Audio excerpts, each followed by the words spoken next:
बिस्मिल्लाहिर्रहमानिर्रहीम। Dear students, आज की हमारी जो डिस्कशन है वो इंटरनेशनल ट्रेड थ्योरीज से आगे जो पोर्शन है हमने उसके बारे में पढ़ना है। और लास्ट टाइम मैंने इंटरनेशनल ट्रेड क्या होती है और मर्केंटाइलिज्म क्या है थ्योरी, उसके बारे में हमने पढ़ा था। आज की डिस्कशन के बारे में जो है वो हमारा जो मौजू है वो एब्सोल्यूट एडवांटेज थ्योरी है और उससे फर्दर कंपैरेटिव एडवांटेज थ्योरी और हेक्सर-ओलन की थ्योरी है। ये बात ध्यान में रखें कि जो एब्सोल्यूट एडवांटेज थ्योरी है वो क्या कहती है। एब्सोल्यूट एडवांटेज थ्योरी किसने पेश की है? एब्सोल्यूट एडवांटेज थ्योरी 1776 में एडम स्मिथ ने पेश की थी। इस थ्योरी के मुताबिक जिस मुल्क को जिस कमोडिटी की प्रोडक्शन में एब्सोल्यूट एडवांटेज हासिल है, एब्सोल्यूट एडवांटेज मतलब कास्ट के लिहाज से हासिल है, वो कम कास्ट पे वो चीज़ प्रोड्यूस कर सकता है। उस मुल्क को चाहिए कि वो ऐसे मुल्क को एक्सपोर्ट करे वो प्रोडक्ट जो कि वही कमोडिटी ज़्यादा कास्ट पे प्रोड्यूस करता है। यानी उसका मतलब ये था कि जो दो ममालिक हैं जिसमें कि हर मुल्क को अल्लाह ताला ने किसी न किसी रिसोर्स से नवाजा होता है, तो जिस चीज़ को वो बना रहा है कम कास्ट पे बना रहा है वो दूसरे मुल्क को एक्सपोर्ट करे, और वो जो दूसरा मुल्क है उसके मुकाबले में कोई और चीज़ बना रहा है कम कास्ट पे, तो वो फर्स्ट मुल्क को, पहले वाले मुल्क को एक्सपोर्ट करे। यानी इधर हम यूँ कह सकते हैं कि this theory tells that a country can produce more of a product per unit of resources than another country. मतलब रिसोर्सेज हमारे पास factor of production land labour capital है, तो बाद मुल्क जो है वो कम रिसोर्स को यूज करके ज्यादा बेहतर तरीके से एक प्रोडक्शन कर सकते हैं। जिस तरह मिसाल के तौर पर हम यूं मिसाल ले लेते हैं कि पाकिस्तान सऊदी अरेबिया को चावल एक्सपोर्ट कर सकता है, क्योंकि चावल हम बहुत अच्छे, हमारी जो क्लाइमेट है या जो हमारे फील्ड्स हैं, खेत हैं, इरिगेशन सिस्टम भी दुनिया का सबसे बड़ा पाकिस्तान में है, तो हमारे पास ऐसा सिस्टम है कि हम ज़्यादा चावल प्रोड्यूस करके अच्छे किस्म का बासमती चावल वो हम सऊदी अरेबिया को एक्सपोर्ट करते हैं। और सऊदी अरेबिया की जो स्पेशलिटी है, एब्सोल्यूट एडवांटेज है, वो प्रोडक्शन ऑफ ऑयल में है या ऑयल रिलेटेड जितने भी प्रोडक्ट्स हैं। तो हम सऊदी अरेबिया को चावल एक्सपोर्ट करें और सऊदी अरेबिया हमें ऑयल एक्सपोर्ट करे, तो क्योंकि हमें एब्सोल्यूट एडवांटेज जो है वो चावल में हासिल है और सऊदी अरेबिया को एब्सोल्यूट एडवांटेज जो है वो ऑयल में हासिल है, पेट्रोल में। जरा इस पॉइंट को फर्दर हम देखते हैं कि फर्ज करें कंट्री एक्स है और कंट्री वाई है। कंट्री एक्स जो है पिज्जा जो बना रहा है वो 1 घंटे में 50 यूनिट्स बनाता है, जबकि कंट्री वाई जो है 1 घंटे में 40 यूनिट्स बनाता है। इसी तरह कंट्री एक्स जो है वो विडिश जो है 100 यूनिट्स 1 घंटे में बनाता है, और कंट्री वाई जो है विडिश जो है वो 1 घंटे में 200 यूनिट्स बनाता है। यानी थोड़ा गौर करें तो हम यूं कह सकते हैं कि यहां पर जो एग्जाम्पल में है कि कंट्री एक्स जो है उसको जो एब्सोल्यूट एडवांटेज हासिल है, सॉरी इसको ठीक कर लेते हैं,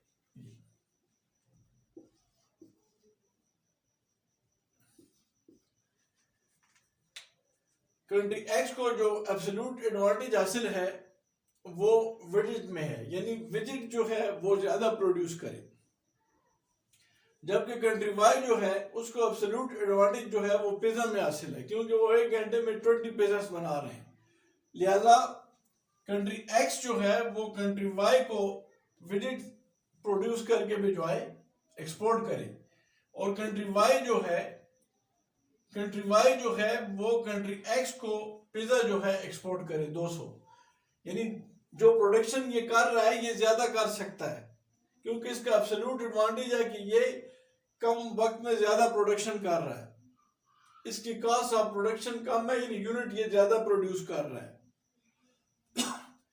यहां दोबारा सुन लें कि कंट्री एक्स एक घंटे में 50 पिज्जा बना रहा है, ये 100 और 100 विजेट बना रहा है, जबकि कंट्री वाई जो है वो 200 पिज्जा बनाता है घंटे में और 40 जो है वो वेट्स बनाता है।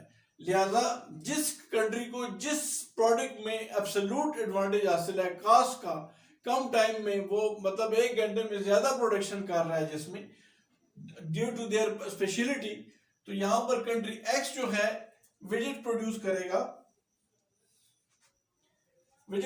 करेगा और कंट्री वाई जो है वो पिज्जा प्रोड्यूस करेगा। लिहाजा जिस चीज में एब्सोल्यूट एडवांटेज जिस मुल्क को हासिल होगा वो दूसरे मुल्क को वही एक्सपोर्ट करेगा। तो विजेट की एक्सपोर्ट जो है कौन करेगा, वो कंट्री वाई को की जाएगी, और कौन करेगा, कंट्री एक्स करेगा, और कंट्री वाई पिज्जा की एक्सपोर्ट करेगा कंट्री एक्स को, क्योंकि इसको एब्सोल्यूट एडवांटेज वाई को पिज्जा में है और एक्स को जो है वो 100 है। आप देख सकते हैं कि एक घंटे में 100 यूनिट्स बन रहे हैं, जबकि ये एक घंटे में 40 बना रहा है। यहां पर पिज्जा जो है कंट्री एक्स एक घंटे में 50 यूनिट्स बना रहा है, जबकि कंट्री वाई जो है वो 200 यूनिट्स बना रहा है। लिहाजा हम ये कह सकते हैं कि जिस मुल्क को जिस चीज के अंदर स्पेशलिटी हासिल हो, एब्सोल्यूट एडवांटेज हासिल हो, वो उसी को प्रोड्यूस करे। यहाँ पर सबसे अहम जो चीज बताई गई है वो स्पेशलाइजेशन की बात की गई है कि जो कंट्री जिस प्रोडक्ट में स्पेशलाइज करता है वो दूसरे को एक्सपोर्ट करे, और जो कंट्री मतलब है मिसाल के तौर पर जहां पर अगर देखा जाए तो एब्सोल्यूट एडवांटेज जो है कंट्री एक्स को पिज्जा में हासिल नहीं है, विजेट में हासिल है, क्योंकि वो वाई के मुकाबले में ज्यादा प्रोड्यूस कर रहा है।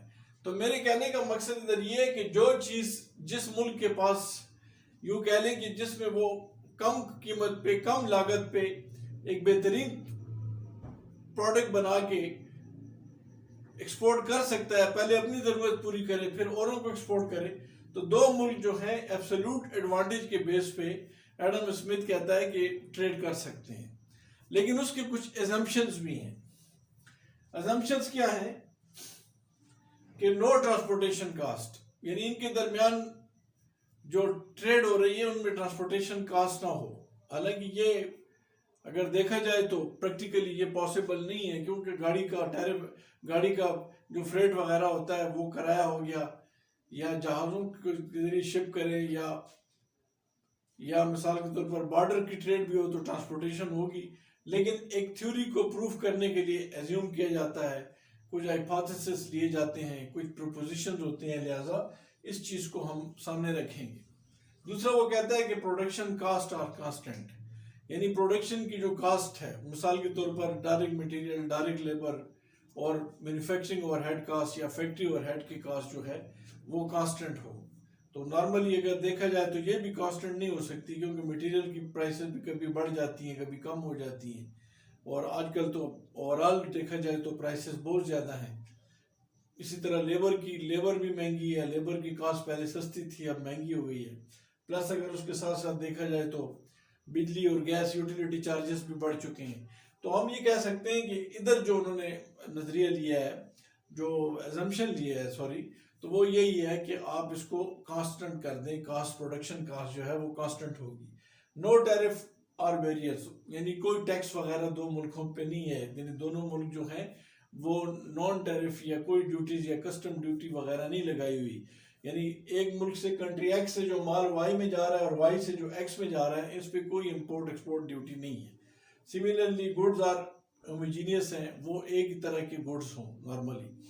तो यहाँ पर ये थ्योरी क्या कह रही है, एब्सोल्यूट एडवांटेज की थ्योरी, जो कि एडम स्मिथ ने पेश की थी। तो उन्होंने ये कहा था कि ये वो मुल्क आपस में ट्रेड कर सकते हैं बेहतर तरीके से कि जिनको जिस प्रोडक्ट के अंदर एब्सोल्यूट एडवांटेज हासिल हो। एब्सोल्यूट एडवांटेज का मतलब है कास्ट का एडवांटेज, कि जिस मुल्क की कास्ट दूसरे मुल्क के मुकाबले में कम आती हो तो वो वही प्रोडक्ट बनाए ताकि और उसी को आगे एक्सपोर्ट भी करे।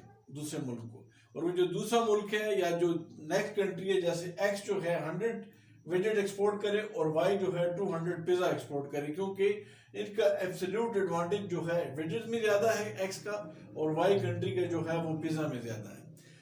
ये पॉइंट जो है आगे इस पे डेविड रिकार्डो ने थ्योरी पेश की थी, जिसे कंपैरेटिव कास्ट एडवांटेज थ्योरी कहते हैं। ये जो कंपैरेटिव एडवांटेज है या कंपैरेटिव कास्ट एडवांटेज का जो है, उसमें बेसिकली उनकी जो लॉजिक है वो ये कहते हैं कि ऐसे मुल्क मतलब ट्रेड कर सकते हैं जिनको अपॉर्चुनिटी कास्ट, मतलब जिनको अपॉर्चुनिटी कास्ट का एडवांटेज ज़्यादा हो।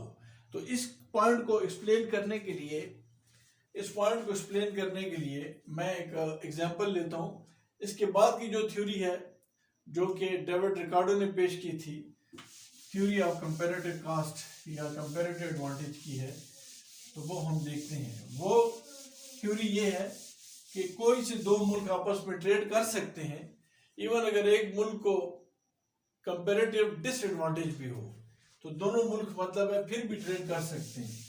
लेकिन अगर कंपैरेटिव डिसएडवांटेज जिसमें कम हो तो वो ऐसी प्रोडक्ट एक्सपोर्ट कर सकता है। ये पॉइंट जो है एक एग्जांपल के थ्रू मैं आपको कराता हूँ।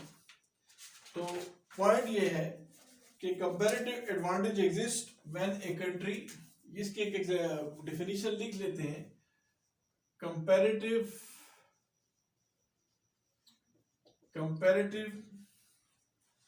Advantage exist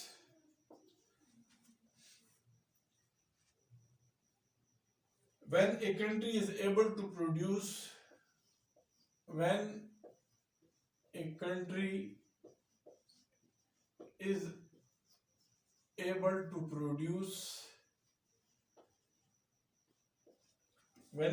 able to produce a product at a lower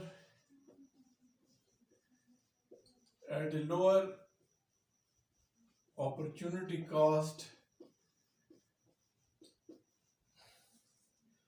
than a trading partner,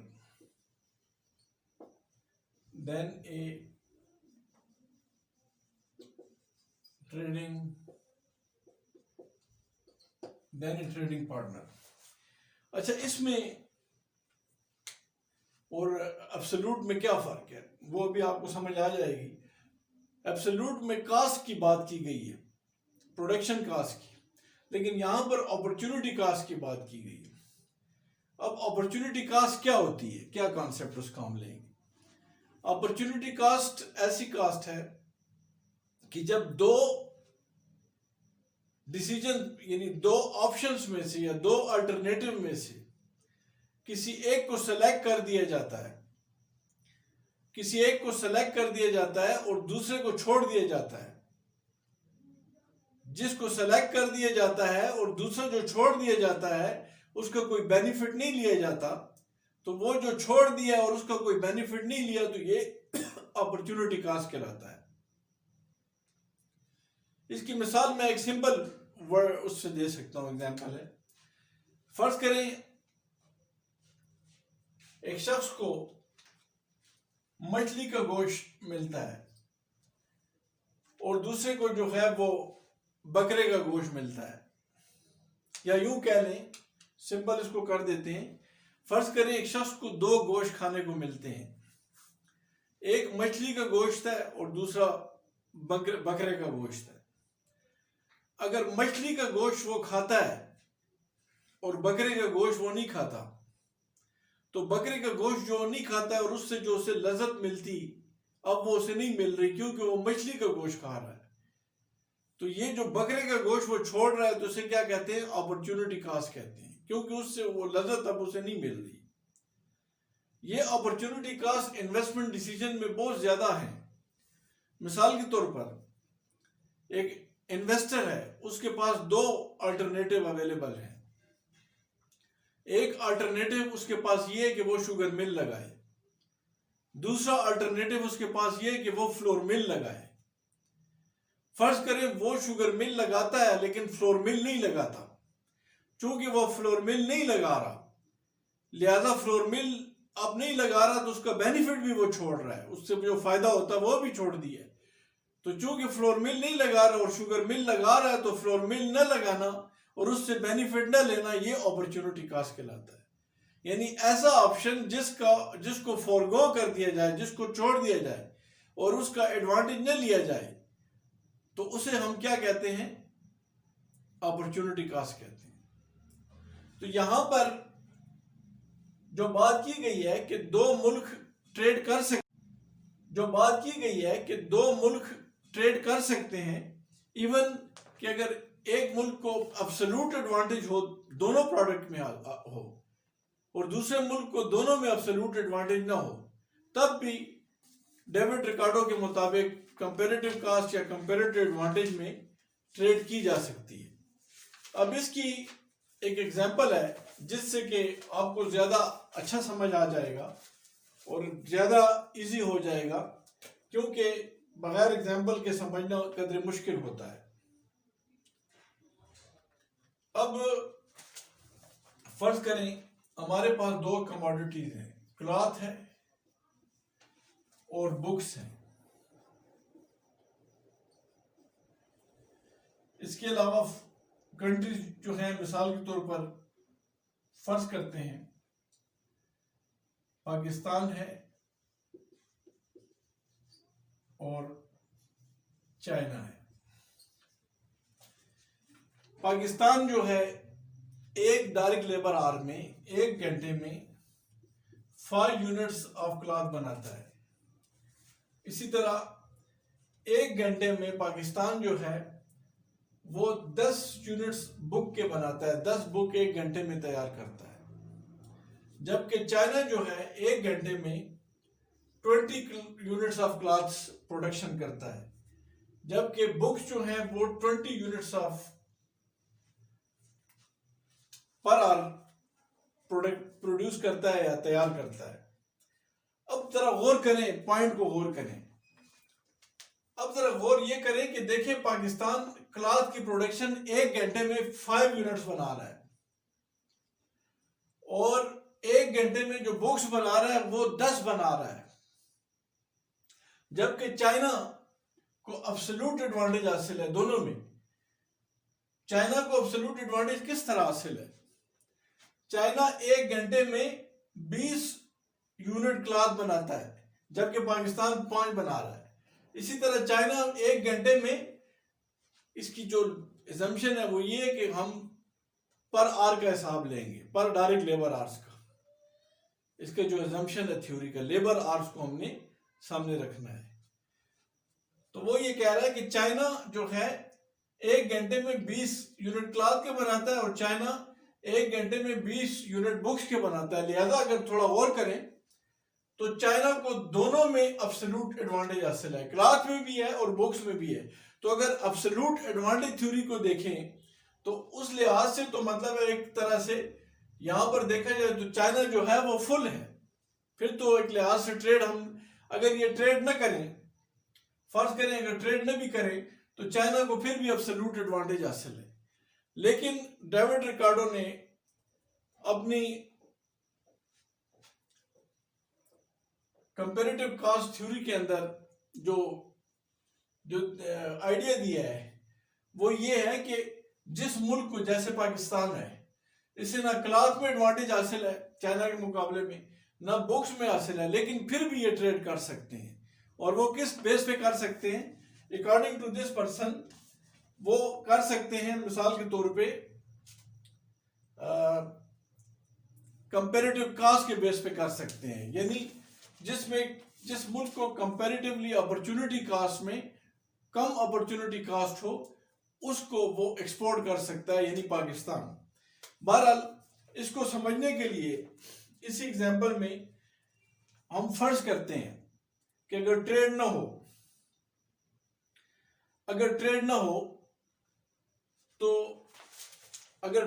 मिसाल के तौर पर चाइना और पाकिस्तान के दरमियान ट्रेड ना हो, और चाहे पाकिस्तान और चाइना क्या करें कि पाकिस्तान और चाइना रिसोर्सेस को इफ विदाउट ट्रेड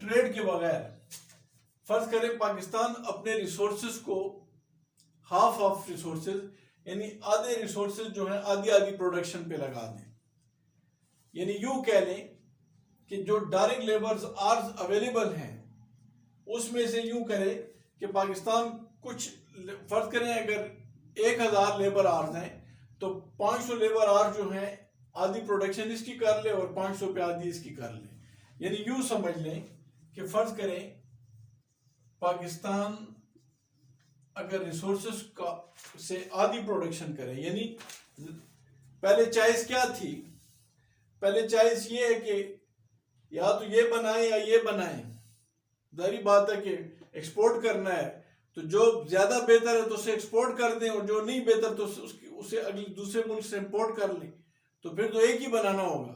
लिहाजा अगर फर्ज करते हैं कि दोनों ही बनाना चाहता है, ट्रेड नहीं करना चाहते, तो फिर क्या करेंगे कि अपने रिसोर्सेज को, अपने जो फैक्टर ऑफ प्रोडक्शन है उनका इस्तेमाल इस तरह करें कि आधा जो है इस पे लगाएं और आधा प्रोडक्शन इसका कर लें। तो किस तरह होगा, पाकिस्तान का कितना आएगा, 5 का आधा 2.5 बनता है और 10 का आधा कितना बनता है, 5 बनता है। तो ये टोटल अगर दोनों को जमा करें तो कितना हो जाएगा, 7.5। ये पाकिस्तान कर सकता है। इसी तरह अगर चाइना को देख लें तो चाइना भी अगर ट्रेड पाकिस्तान से ना करे और खुद अपने रिसोर्सेज को आधा क्लॉथ में लगा दे और आधा बुक्स में लगा दे, तो आधा इसका 10 बनता है और आधा इसका भी, बुक्स का भी 10 बनता है। टोटल कितना हो गया, 20 हो गया। इन दोनों को जमा करें तो विदाउट ट्रेड क्या मतलब है, बैलेंस बनता है, कितना टोटल ट्रांजैक्शन हो सकती है, कितनी होती है, 27.5।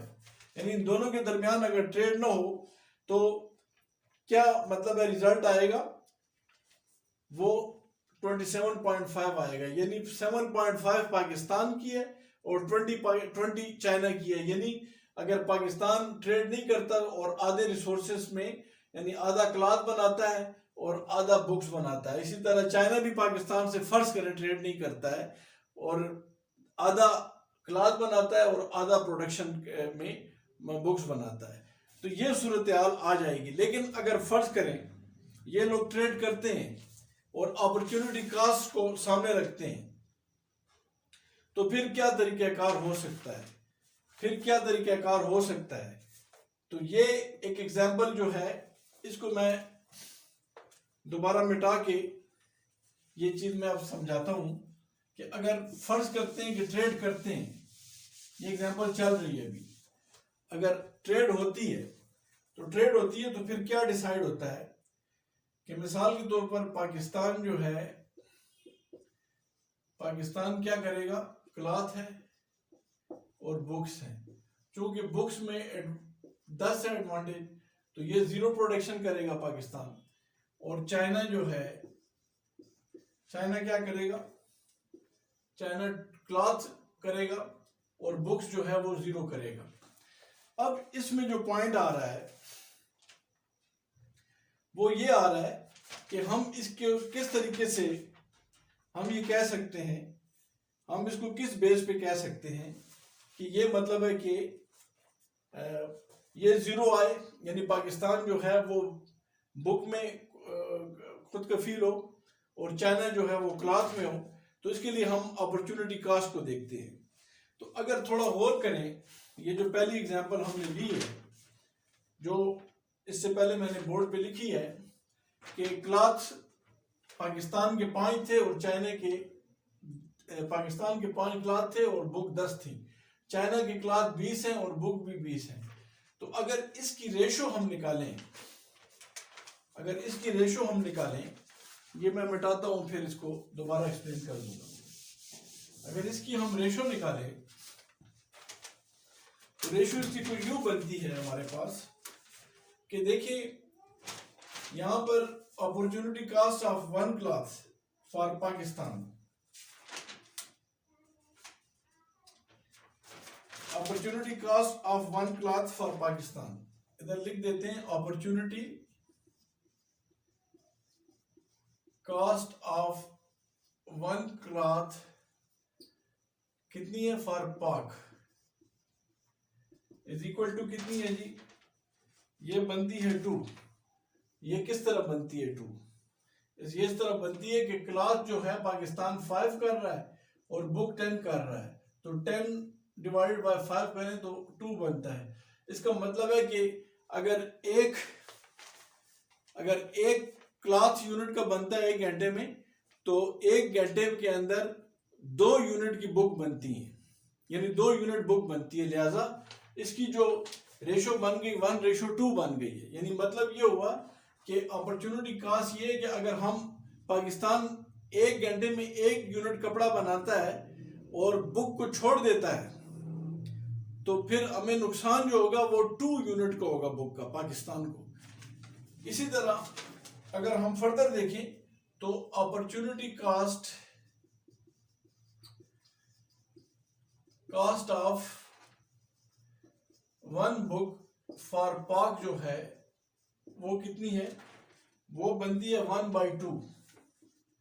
1/2 किस तरह बनती है, वो इस तरह बनती है, इससे पहले मैंने आपको बताया था कि पाकिस्तान 5 यूनिट क्लॉथ बनाता है और 10 यूनिट बुक बनाता है। तो अगर opportunity cost of one book for पाक देखा जाए, तो अगर एक कपड़ा है यानी 5/10 कर दें, यानी ये कर दे 5/10, तो ये 5 1 5 5 2 10, तो उससे क्या आ जाएगा इज इक्वल टू 1/2। इसका मतलब ये हुआ कि अगर पाकिस्तान मिसाल के तौर पे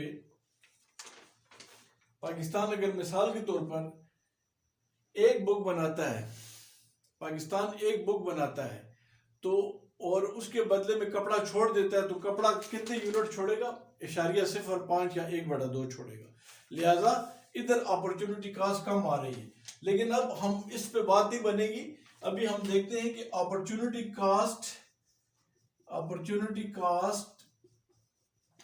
of one cloth for China कितना है। चाइना अगर थोड़ा गौर कर लें तो चाइना जो है वो 10 है, 10/10 इज इक्वल टू 1। इसी तरह opportunity cost of one book for China जो है वो कितना है, 10/10 है, कितना है, वही 1 है। अब जरा गौर करें,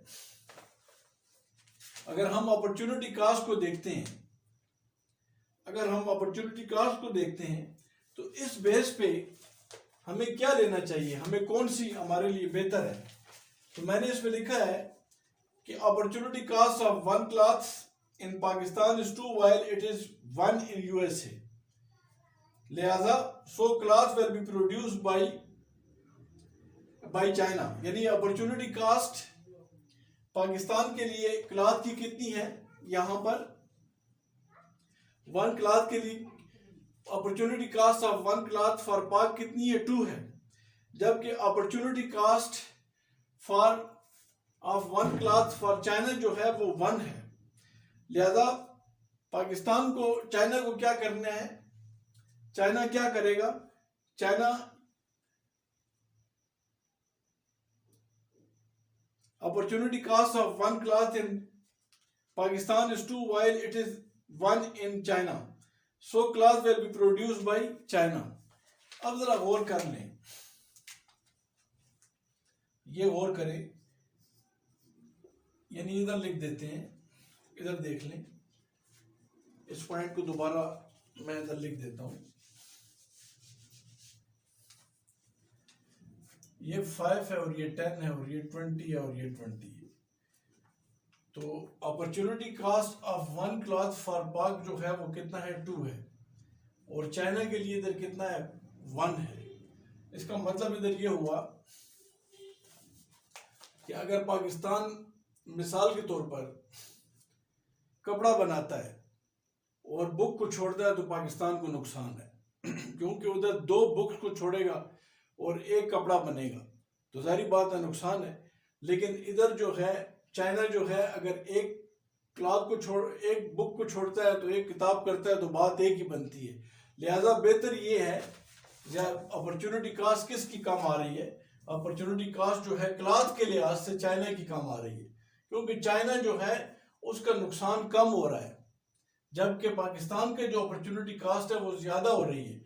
यानी इधर पाकिस्तान को 2 रुपए 2 यूनिट बुक के कुर्बान करने पड़ रहे हैं, इधर चाइना को इधर पाकिस्तान को बुक के 2 यूनिट कुर्बान करने पड़ रहे हैं 1 यूनिट कपड़े के लिए, जबकि इधर चाइना को बुक का 1 यूनिट कुर्बान करना पड़ रहा है 1 यूनिट कपड़े के लिए। लिहाजा बेहतर यही है कि पाकिस्तान क्या करे, चाइना क्या करे कि चाइना क्लॉथ की प्रोडक्शन करे, चाइना क्या करे क्लॉथ की प्रोडक्शन करे। तो ये बात तो जाहिर हो गई है कि चाइना एक्सपोर्ट क्या करेगा, अपॉर्चुनिटी कास्ट चूंकि चाइना की कम है लिहाजा चाइना क्लॉथ एक्सपोर्ट करेगा। अब इसके मुकाबले में फर्दर आगे आ जाए, एक बुक जो प्रोड्यूस की जाती है, अगर एक बुक प्रोड्यूस होती है तो उसके बदले में पाकिस्तान के जो इंडस्ट्री है वो या पाकिस्तान की जो एंटरप्रेन्योर है अगर एक बुक प्रोड्यूस करता है तो उसको कौन सा बेनिफिट छोड़ना पड़ेगा, आधे कपड़े का, आधे यूनिट कपड़े का, यानी 0.505 यानी 0.505 या यूं कह लें कि 1/2 कर दें, 1/2 कर दें, यानी आधा जो है यूनिट या आधा कपड़ा जो है वो नुकसान करना पड़ेगा, यानी उसका बेनिफिट छोड़ना पड़ेगा। लेकिन एक किताब मिल जाएगी पाकिस्तान को, ठीक है जी।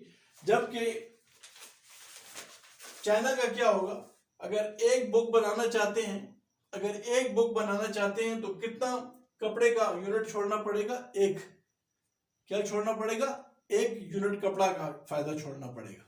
जबकि चाइना को एक किताब मिलेगी, एक बुक, एक अगर प्रोडक्शन करते हैं 1 यूनिट की तो अपॉर्चुनिटी कास्ट बुक की क्या होगी, 1 यूनिट कपड़ा छोड़ना पड़ेगा। जबकि पाकिस्तान को कितना छोड़ना पड़ेगा, इस केस में आधा कपड़ा छोड़ना पड़ेगा। लिहाजा पाकिस्तान को ट्रेड किस में करना चाहिए, पाकिस्तान को ट्रेड करना चाहिए बुक में, एक्सपोर्ट करना चाहिए, जबकि चाइना को किस में करना चाहिए, क्लॉथ में।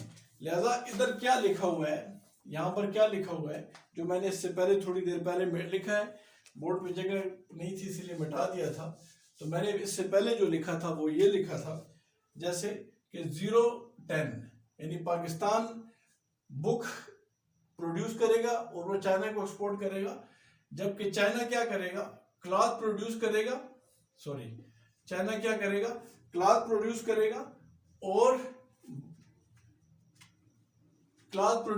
और पाकिस्तान को एक्सपोर्ट करेगा चाइना, और बुक जो है पाकिस्तान से इंपोर्ट करेगा।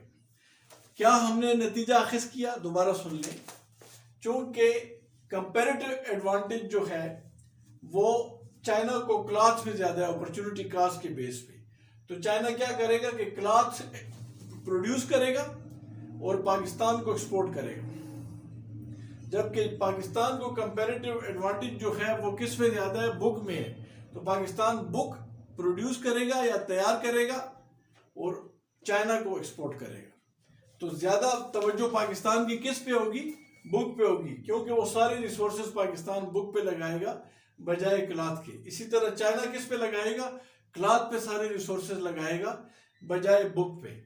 तो इस डिस्कशन का मकसद क्या था, इस डिस्कशन का मकसद यह था कि चाइना को तो जरूरत ही नहीं थी ट्रेड की, क्योंकि उसका तो फायदा दोनों में ज्यादा है, लेकिन इसके बावजूद भी ट्रेड हो सकती है। कंपैरेटिव कास्ट एडवांटेज की थ्योरी या कंपैरेटिव कास्ट या कंपैरेटिव एडवांटेज की थ्योरी ये स्टेट करती है कि जिस मुल्क को कंपैरेटिव डिसएडवांटेज हो वो भी ट्रेड कर सकता है। तो यहाँ पर जो क्वेश्चन था जो मैंने इससे पहले बोर्ड पे लिखा था कि क्लॉथ 5 थे पाकिस्तान का, 1 घंटे में 5 यूनिट बन रहे हैं, और बुक के 1 घंटे में 10 यूनिट बन रहे हैं पाकिस्तान में। इसी तरह चाइना में 20 यूनिट 1 घंटे में क्लॉथ के बन रहे हैं और 20 यूनिट बुक के 1 घंटे में बन रहे हैं पाकिस्तान में, चाइना में। तो चाइना यानी अगर देखा जाए तो पाकिस्तान का कंपैरेटिव जो डिसएडवांटेज आ रहा है वो अगर देखा जाए तो 1 घंटे में पाकिस्तान, 1 घंटे के अंदर पाकिस्तान 5 यूनिट बना रहा है क्लॉथ की, और 1 घंटे में पाकिस्तान बुक के 10 यूनिट बना रहा है। तो पाकिस्तान को जो कंपैरेटिव मतलब है डिसएडवांटेज जिसमें ज्यादा है उसको पाकिस्तान इंपोर्ट करेगा। तो पाकिस्तान क्या कर रहा है, यहाँ पर जो इससे पहले जो एग्जांपल है, वो जो मैंने ओरिजिनल क्वेश्चन लिखा था, मैं दोबारा इधर लिखता हूँ, वो क्या था, 5 और 10, 20 और 20। तो यहाँ पर पाकिस्तान का 5 कंपेरेटिव डिसएडवांटेज ज्यादा है, लिहाजा ये क्लास पाकिस्तान इंपोर्ट करेगा, और यहाँ पर पाकिस्तान को कंपेरेटिव डिसएडवांटेज कम है, लिहाजा पाकिस्तान 10 जो है यानी बुक जो है वो एक्सपोर्ट करेगा चाइना को। तो क्लॉथ चाइना से इंपोर्ट करेगा और बुक्स एक्सपोर्ट करेगा।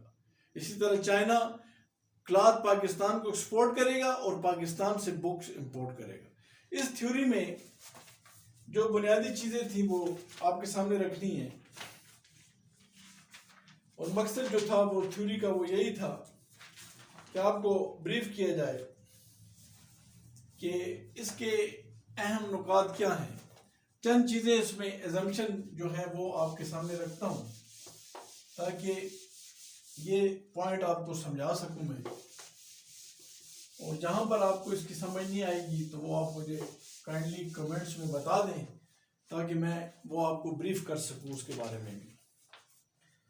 तो पहली बात तो ये है कि इसके मुताबिक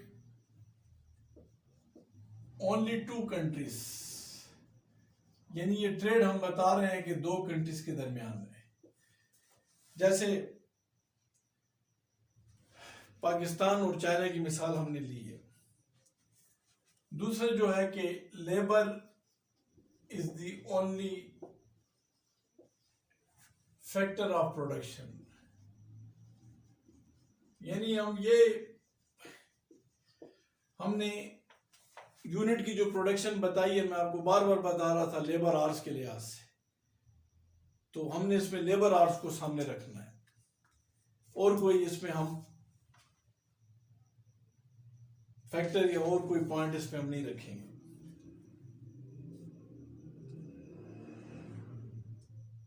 अच्छा, labour is equally productive and efficient. Labor is equally productive and efficient. इसी तरीके से टेक्नोलॉजी लेवल इज कांस्टेंट, या level of technology is constant. Level of technology is constant. अच्छा, इसी तरह mobility of labour is free with in the country. Mobility of labour is free with in the country.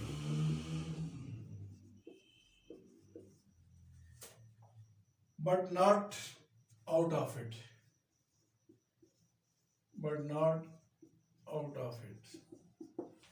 इसमें और भी बातें बहुत हैं, लेकिन जो इंपॉर्टेंट पॉइंट्स हैं वो बताने हैं आपको। Labour is the only factor of production, जैसे बात की है, labour is equally productive and efficient, यानी दोनों मुल्कों में लेबर जो है स्किलफुल है, स्पेशलिस्ट है। Level of technology is constant, यानी दोनों मुल्कों में जो टेक्नोलॉजी है वो भी सेम है। और वो नेक्स्ट पॉइंट जो है मोबिलिटी ऑफ लेबर, यानी लेबर जो विद इन द कंट्री है, जैसे मिसाल के तौर पर पाकिस्तान में with in the country labour mobile है, यानी मूवमेंट कर सकती है। Movement of labour is free, यानी कराची से लाहौर जाए, लाहौर से पेशावर आए, पेशावर से कोयटा जाए, कोयटा से फिर लाहौर जाए, कराची जाए, जिस शहर जाए, लेकिन पाकिस्तान से चाइना या चाइना से पाकिस्तान ना आए, इस तरह ना हो, तो तब ये जाके थ्योरी जो है वो फुलफिल की जा सकती है। तो अभी की जो डिस्कशन थी उसमें हमने पहला एब्सोल्यूट एडवांटेज थ्योरी को देखा है।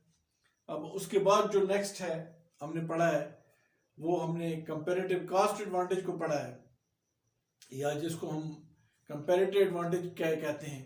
तो ये बात ध्यान में रखें कि ये थ्योरीज एक वक्त की ज़रूरत के मुताबिक पेश की गई। थ्योरी जो होती है वो मुख्तलिफ एजम्पशंस पे बेस करती है। बाद में जो क्रिटिक्स आते हैं या फर्दर जो उसके अंदर इम्प्रूवमेंट होती है, नई रिसर्च आती है, तो फिर वो भी उस वक्त के मुताबिक उसको चेंज कर देती है। लेकिन ये बात ध्यान में रखें कि जितनी भी थ्योरीज पेश की गई हैं उनकी अपनी एक वर्थ होती है, वक्त के लिहाज से भी होती है, उस वक्त के लिहाज से भी होती है। लेकिन वक्त गुजरने के साथ साथ अगर वो थ्योरी फुली इम्प्लीमेंट नहीं भी होती तो उसके कुछ पार्ट या उसके कुछ कंपोनेंट जो हैं वो ज़रूर उस दौर में इम्प्लीमेंट हो रहे होते हैं। लिहाजा किसी थ्योरी को हम ना तो इंटायरली ये कह सकते हैं कि ये गलत है, या ना इंटायरली ये कह सकते हैं कि ये ठीक है। हो भी सकता है कि उसमें गलतियाँ भी हों, लेकिन चेंजेस आती रहती हैं। थ्योरी हमेशा चेंज होती है, रिसर्च नई आती है, नई जिद्दत, इनोवेटिव आइडियाज़ आते हैं।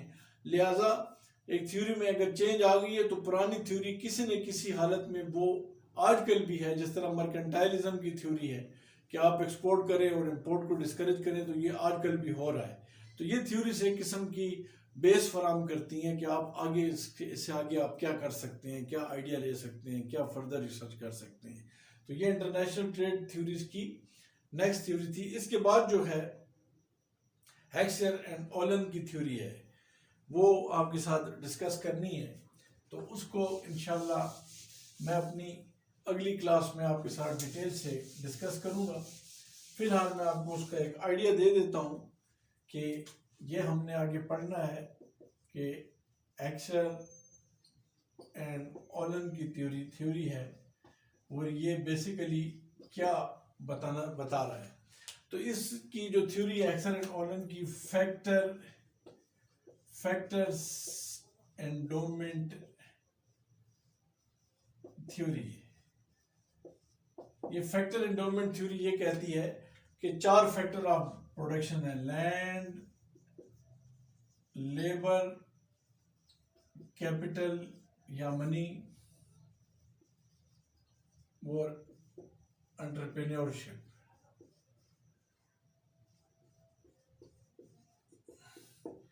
तो ये 4 फैक्टर ऑफ प्रोडक्शन है।